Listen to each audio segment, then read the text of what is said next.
શું આપ જાણો છો ગુજરાતના જિલ્લાઓના નામ કેવી રીતે પડ્યા? અમદાવાદનું નામ પડ્યું સુલતાન અહેમદ શાહ પરથી, જેમણે આ શહેરને ઈસવીસન 1411માં વસાવ્યું હતું. ગુજરાતના સૌથી મોટા જિલ્લા કચ્છનો ભૌગોલિક આકાર કાચબા જેવો છે તથા કાચબાને સંસ્કૃતમાં કચ્છપ કહેવામાં આવે છે, જેના પરથી કચ્છ જિલ્લાને તેનું નામ મળ્યું છે.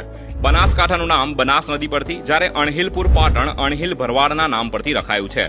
મહેસાણા નામ આવ્યું છે તેના સ્થાપક મેસાજી ચાવડા પરથી.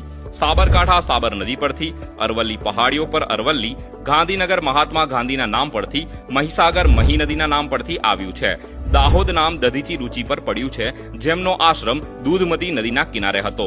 પાંચમહાલ, ગોધરા, દાહોદ, હાલોલ, કાલોલ અને ઝાલોદ પરથી પંચમહાલ જિલ્લાનું નામ રાખવામાં આવેલ છે. છોટાઉદેપુર નામ રાવલ ઉદયસિંહજીના નામ પરથી રાખવામાં આવેલું છે. નર્મદાનું નામ નર્મદા નદી પરથી રખાયું છે. વિશ્વામિત્રી નદીના કિનારે ઘણા વડના વૃક્ષો છે. આથી સંસ્કૃતમાં વટસ્ય ઉદરે પરથી વડોદરા નામ પડ્યું હોવાનું માનવામાં આવે છે.